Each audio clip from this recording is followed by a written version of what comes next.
Hello, this is Om Prakash Yadav, faculty at Jail Bazaar, Greater Noida, Mechanical Department. Today, I am going to perform experiment on whirling speed. Whirling speed. So this is our setup to perform the whirling speed. Okay. So first, let us see what is the whirling speed. So speed of the shaft at which that shaft will fail, or the lateral displacement becomes very large. The speed at which lateral displacement of the shaft becomes very large, then that speed is known as the whirling speed. Whirling speed or critical speed. Whirling speed or critical speed. So what is the whirling speed? Speed of the shaft at which its lateral displacement becomes very large. That is the whirling or critical speed. So whirling or critical speed is equal to, theoretically that can be proved that whirling speed is equal to what? The natural frequency of the system, natural frequency of the shaft. So we can say that natural frequency of the system or shaft is its whirling or critical speed. Whirling or critical speed. Let us see about the setup. So this is our shaft. This is our shaft. This is 4.4 mm, 4.4 mm. And this is the fixed support. This is the fixed support in which this shaft can rotate. And the distance between these two fixed support is 1 meter. 1 meter. Its diameter is 4.4 meter.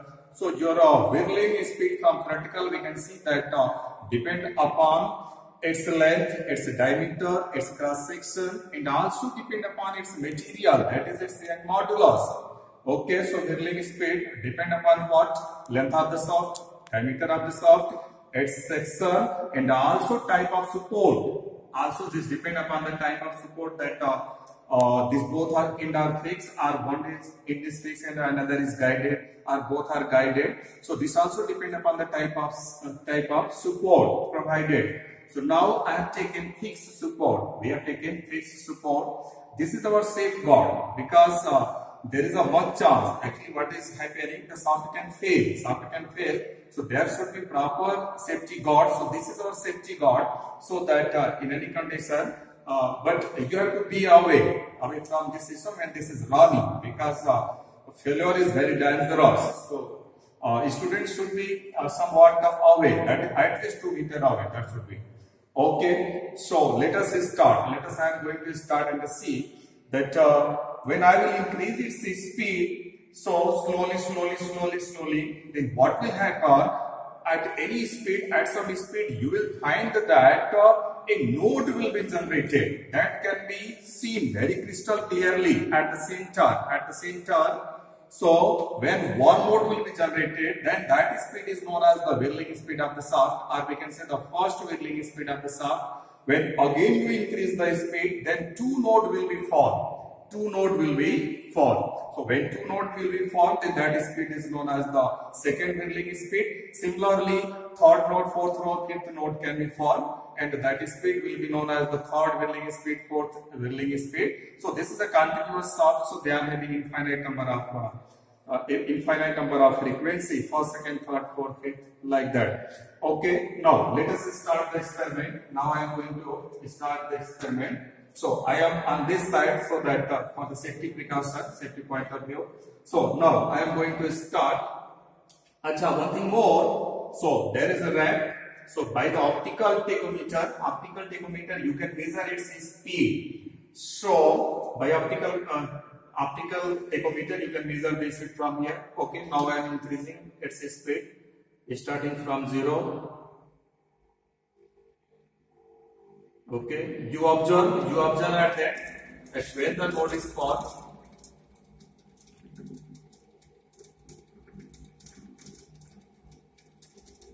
Okay, slowly we are increasing the speed.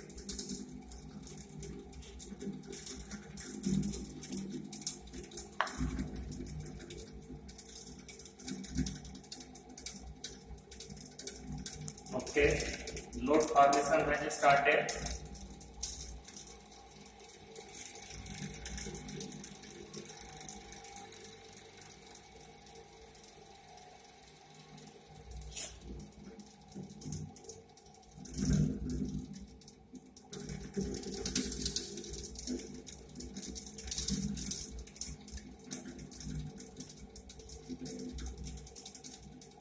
So you can see very clearly that one node has formed.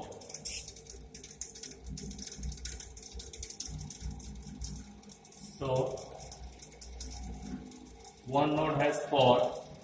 The speed at which the one node will form, that is known as the whirling speed. Now I am increasing the speed. So two nodes will be formed. You can see. Let us see, two nodes has formed. So this is the second whirling speed.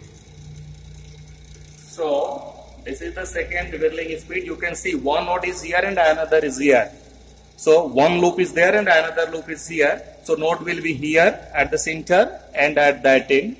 So total two node and two loop has formed. So this is the second whirling speed.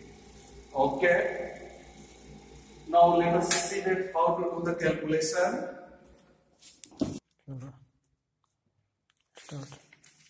Okay. Let us see what are the data they have given. So length of the shaft capital L is equal to 1 meter. Diameter of the shaft I have put that is a 4.4 mm, 4.4 mm. So its moment of inertia can be calculated by d to the power 4 upon 64. So this is 79.91 into 10 to the power minus 2 meter to the power 4. And its Young modulus, this is mild still, and its Young modulus is 2.06 into 10 to the power 10 kg per meter square. So that can be converted into Newton per meter square. So just to multiply by 9.81. So you are getting 20.2 into 10 to the power 10 Newton per meter square. Okay. So what will be the specific weight of the shaft? That is weight per meter. So this is 0.28 kg per meter. So that can be converted into a Newton per meter just by multiplying 9.81. So we are getting 2.7468 Newton per meter. Okay. So we have taken both end as fixed. Length is 1 meter. So by the optical, by measuring by the optical tachometer, we are getting a speed of 1430 RPM at which one loop is formed. So this is what the experimental whirling speed in RPM. So this is the experimental whirling speed in RPM. Okay. Now let us see here. So to find out the theoretical natural frequency in hertz, we are having Fn is equal to k under root EIG divided by WL to the power 4. So what is the value of K? This depends upon the type of support. So when both ends are supported that is guided. Then for the first mode, the value of K is 1.57. For the second, this is 6.28.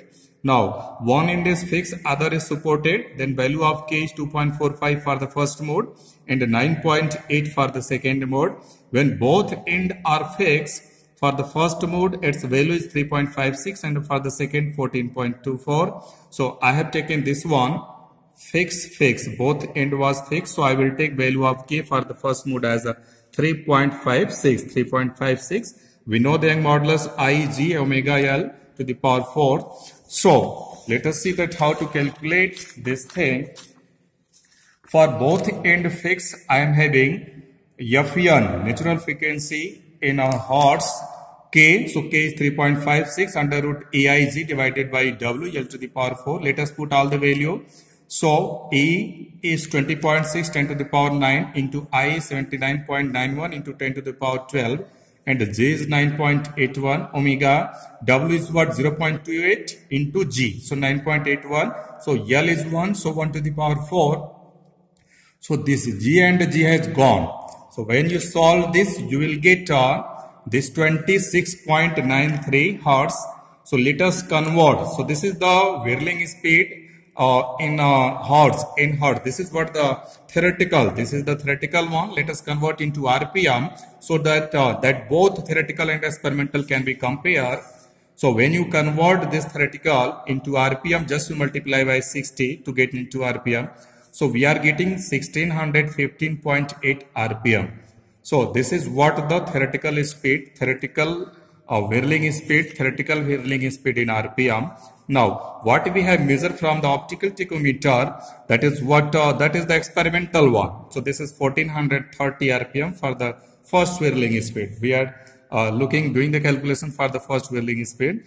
Okay, so this is what the theoretical whirling speed in RPM, and this is what the experimental whirling or critical speed. Now, if you want to find out the error, then that error can be find out.